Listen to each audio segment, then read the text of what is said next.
So for number 25, you're going to put that into your Y1, and then I want you to go to your table of values. And I usually like to plot 5 points. It does say graph, so you actually have to graph. It's not a sketch. I like to do -2, -1, 0, 1, and 2. So if you see at -2, the Y value is 0.9877. So I'm just going to go up to roughly about there then. And then -1, the answer, the Y value rather, is 1.77. So you just kind of estimate. 0, it's at 3.2, 1, 2, 3.2, so about there. 1 is at 5.6, so about there. And lastly, 2 is at 10, so 6, 7, 8, 9, 10, and change, right? Okay, and then just hear me out a second here. There we go. So write the equation. 3.2 is 1.8 to the x power. Here's where we have to just be a little bit careful, is right over here on the left. Remember, we talked about an asymptote, and an asymptote is the graph going toward a line, in this case the x-axis, but not crossing it. So please make sure that your graph does not cross over that x-axis, and try not to make this even look like it's even close to it. Okay, and also don't make it curve back up, because that's wrong too. So you just kind of want to see it making a gradual descent, so to speak. Alrighty, so I think I saw on your paper work for number 26. So I'm going to, oops, let me get my pen going there. There we go. I'm going to call this thing f of x, and you can do this on your regions also. And if x plus 3 is potentially a factor, they're asking if it is, then I would know that x equals -3 is potentially a 0. So the only work that you really need to show on the regions is then something like this.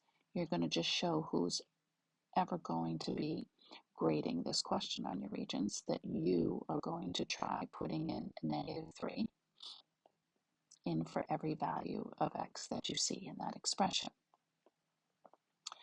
Okay, and then after that, cheat. Do -3 store as x.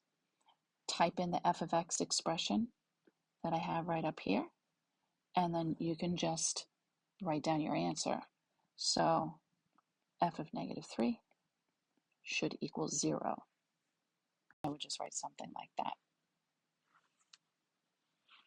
Okay, next one, we have to factor this expression completely. It's 4 terms, so I'm going to group. So the first 2 terms, I notice they both have a 2 and an x cubed, so that's going to leave me with x minus 5. The next one, I see that they both have a factor of 3 and an x, so that's also going to leave me with x minus 5. So we know that we're on the right track because those match up. Okay, then I take my 2 GCFs and I smush them together in one parentheses, and then the common factor in the other. Now it does say to factor completely, so you definitely want to go back and you want to make sure that everything in here is factored completely.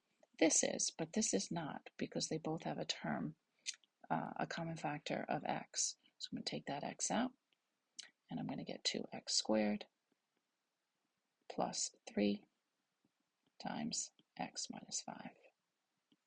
And that is your final answer. All right, so after you took some time to read this one, this is using normal CDF.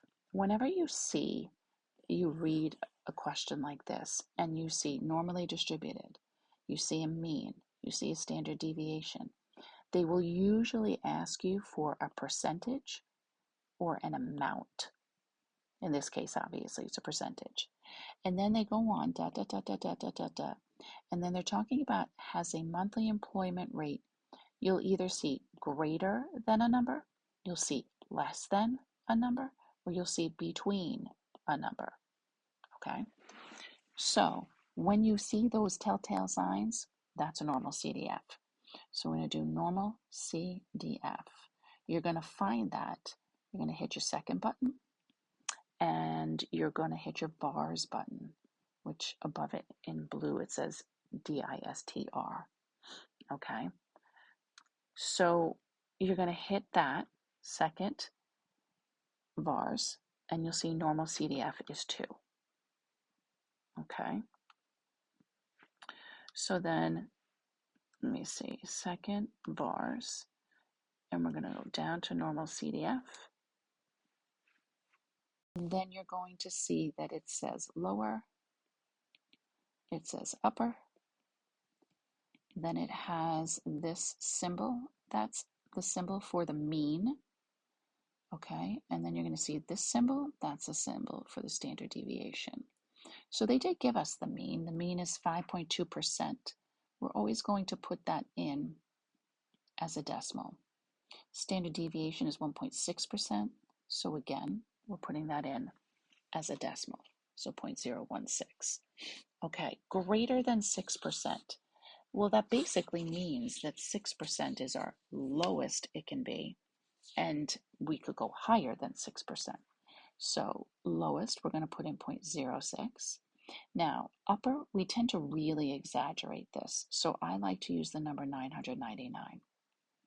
If this question had said less than 6%, that would mean 6% would be the highest percent, and we could go lower than that, right? So in that case, if it said lower than 6% or less than 6%, 6% would go here, 0.06, and I'd have negative 999 there. I really like to use the 999 and either negative or positive. Okay, all right, after that, all you do is just keep hitting enter a whole bunch of times, and then you're going to see an answer of, hold on one second, here we go, 0.3085. And they want this as a percentage, so that would be 30.85%, moving the decimal twice, and it wants it to the nearest integer, so that rounds to 31%. Okay, so number 29, there's your work, there's your answer. Remember, this is your amplitude, this is your vertical shift. Not that it's necessary, information for this particular question, but pi over 6 is your frequency. To find the minimum, we do vertical shift minus the amplitude. So 5 minus 2 is 3. Now, if that's the answer, if they had asked for the maximum, it's vertical shift plus the amplitude. That's the formula for that one. Okay, so for number 30, you read through this. This is talking about half-life. So I'm using the half-life formula, which is this formula right here. If for some reason they had said the caffeine in the bloodstream doubled, we would have a 2 here. If it tripled, we'd have a 3 here. If it quadrupled, we'd have a 4 here. If it 1/3'd, we'd have a 1/3 here. Okay, so you get the gist. But because it's half-life, we have a 1/2 here. This is the only thing we have to watch out for. This H stands for the half-life time. So if you read this, it says the half-life of caffeine in the bloodstream is 5.5 hours. That's the half-life time. So that's going here, not up here. That T represents hours after drinking 1 cup of coffee. Okay? So all this wanted you to do was to write an equation, and it wanted you to write it as C of T. So make sure that you do that. The initial amount of caffeine was 130. And then we just put T over 5.5. That's your answer. Just one of the equation. Didn't want you to do anything else with it. So Marcus, he did 2 races, and it says here that he walked at an equivalent rate. This is one of the rates in one of the races, one of the rates in the other, and they're supposed to be equivalent. So I set them equal to each other. Hopefully you remember that when we have 2 fractions set equal to each other, we just cross multiply. So when I cross multiply on that side, just be a little careful, because what we're doing is we're taking 55 and we're multiplying it by T. and also by 3. Whereas on the other side, it's going to be a little bit easier for us because it's just one term being multiplied by another term. Okay, so that would just be 65t. So here we want to make sure that we distribute there. So I'm going to get 55t plus 165 equals 65t. And now we're just going to try to get our like terms together. So I'm going to bring that 55t over, and I have 165 equals 10t, and I'm just going to divide out that 10. So my time is 16.5. Let's read. It says, determine the number of hours that each of the 2 races took. Okay, so my answer here applies to this race right here, right? That time took, it took 16 and a half hours. Then we're going to do this one right here, and so that's going to be t plus 3, and that will be 19.5. Alrighty, I know you had been working on this one as well. I'm going to go through it because I didn't get a chance to look to see how you did with it. When I see this, I know I'm doing quadratic formula. Okay, it is not going to factor. So just, and it also says to solve. So even if this was factorable, when it says to solve, you can always do quadratic formula. If you don't like to factor, quadratic formula is a great option. It takes you a little bit longer, but who cares? You've got 3 hours to take this Regents exam. So, and you're given the quadratic formula. All right, so A is 1, B is 3, and C is 11. So here we go. X equals negative B plus or minus square root B squared minus 4 times A times C, and the whole thing is over 2 times A. All right, so what I like to do is just go like this. And then I like to just literally just take these numbers here. Don't put the radical in the calculator. Just type in 3 squared minus 4 times 1 times 11 and see what the calculator gives you. It should give you negative 35. Okay, now we can't have a negative underneath a radical. Hopefully you remember that that means we're going to have an I.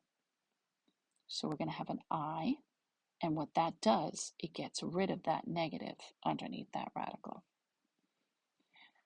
Now the one thing that we really should see is we want to make sure that 35 does not break down further, where one of the factors would be a perfect square. So for example, 35, I know 1 times 35 is 35. I know 5 times 7 is 35, but none of those numbers are perfect squares, except for 1, but that doesn't really do us any good. So we are kind of simplified here. However, this says A plus BI form. So what we have to do is, let me just actually use a different color here. We have to split this up in 2. Okay. So what I'm going to do is I'm going to write it like this. X equals negative 3 halves. Then I'm going to put the plus or minus, and then the I radical 35 over 2. That is A plus BI form.